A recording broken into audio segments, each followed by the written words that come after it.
नमस्कार। हर मौसम की अपनी एक अलग चुनौती होती है। जैसे जैसे मौसम बदलता है तो मौसम के साथ साथ हमारे शरीर की आवश्यकताएं बदलती हैं, हमारे शरीर की परेशानियां भी बदलती हैं। अभी रेनी सीजन या फिर बारिश का मौसम चल रहा है और इस सीजन के भी अपनी अलग अलग परेशानियां हैं।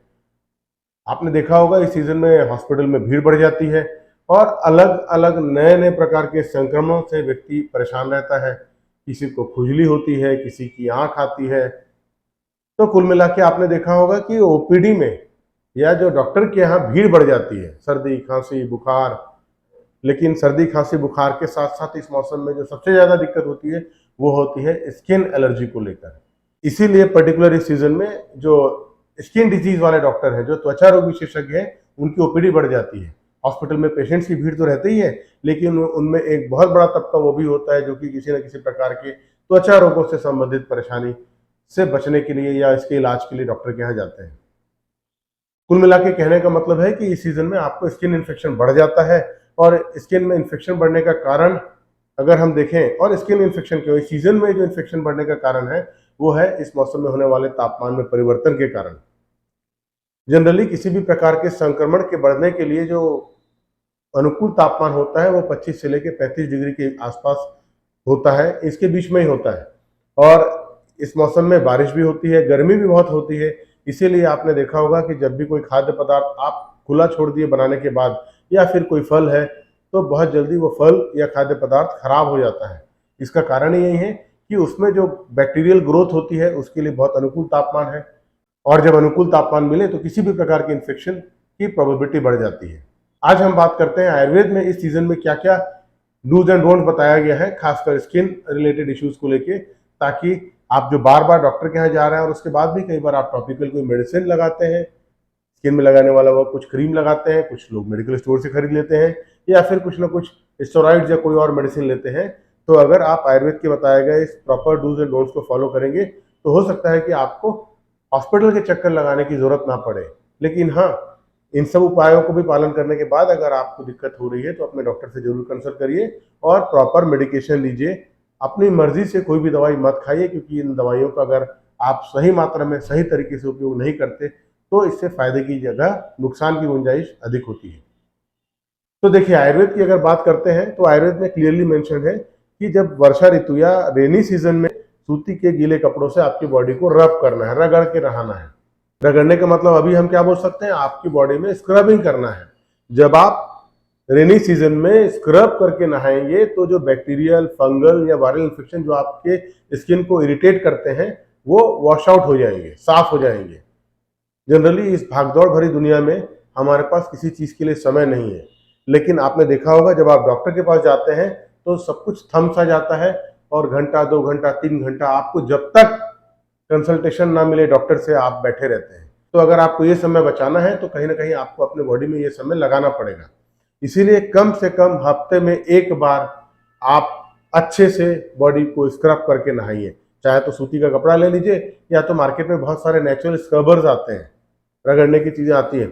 ऐसा नहीं कि ब्रश लेके रगड़ दिया, स्क्रबर्स आते हैं नेचुरल, क्योंकि आपकी स्किन बहुत सॉफ्ट भी होती है। तो आप नेचुरल स्क्रबर्स यूज करिए, या फिर स्क्रबर्स नहीं खरीद सकते तो आपके घर में जो भी सूती का कपड़ा है उससे रगड़ रगड़ कर नहाइए। सभी जॉइंट्स को, पोर्स को, सब जगह अपने शरीर को पर्याप्त समय दीजिए ताकि आप अच्छे से अपने शरीर को साफ कर सकें और कोई किसी प्रकार का कोई स्किन से रिलेटेड परेशानी आपको ना हो। दूसरी जरूरी बात ये बताई गई है कि इस सीजन में आपको उपटन लगाना है। जनरली सीजन में धूप बहुत तेज होती है, आपको सनबर्न के इश्यूज भी हो सकते हैं। और स्किन के हाइजीन को मेंटेन करने के लिए और आपकी त्वचा की चमक और दमक को मेंटेन करने के लिए अगर आप उपटन लगाएंगे तो वो भी अच्छा रहेगा आपके लिए। एक और जरूरी चीज है, इस सीजन में स्वेटिंग बहुत होती है, पसीना बहुत आता है। इसलिए आप चाहे तो कोई भी नेचुरल परफ्यूम यूज कर सकते हैं। आप जब परफ्यूम यूज करते हैं, कोई खुशबू वाली चीज यूज करते हैं, तो ये आपको तरोताजा रहने में मदद करता है। आप कोई भी नेचुरल ऑयल आप लगा लीजिए, देखेंगे आप अपने आप को बहुत रिफ्रेश महसूस करेंगे। इसके अलावा एक और बहुत जरूरी चीज है, और वो ये है कि इस सीजन में कम से कम आप बहुत ज्यादा जीन्स या बहुत टाइट कपड़े और बहुत मोटे कपड़े पहनना अवॉइड करिए। सिंपल सादा सूती का वस्त्र या कॉटन के कपड़े पहनिए, ढीले ढाले कपड़े पहनिए, ताकि साफ सफाई भी बहुत अच्छी हो, वेंटिलेशन भी प्रॉपर हो और आप अपने आप को बहुत रिलैक्स फील करें। देखिए, मेरा हमेशा कहना है कि ऐसे लोग जो लोग जीन्स 24 घंटे पहनते हैं उनमें से ज़्यादातर वो लोग होते हैं जो लोग बहुत हाई रिच कैटेगरी के लोग रहते हैं, और वो लोग अक्सर एयर कंडीशन एटमॉस्फेयर में रहते हैं, जहाँ भी जाते हैं वो एसी में जाते हैं। लेकिन अगर हम मिडिल क्लास या लोअर मिडिल क्लास की बात करते हैं या लोअर इनकम ग्रुप की बात करते हैं, तो हम उनकी देखा देखी जीन्स तो पहन लेते हैं, लेकिन हमको सामना करना पड़ता है दिन भर की उमस से, गर्मी से, ह्यूमिडिटी से, और यही ऐसे कपड़े जो बहुत मोटे हो, भारी हो और जिसमें कि वेंटिलेशन प्रॉपर नहीं हो, तो यही बहुत बड़ा कारण होता है आपके स्किन के इन्फेक्शन के लिए। इसीलिए रेनी सीजन में जब ये उमस भरा मौसम हो, उस समय कपड़े बहुत ढीले ढाले पहनिए, रिलैक्स पहनिए।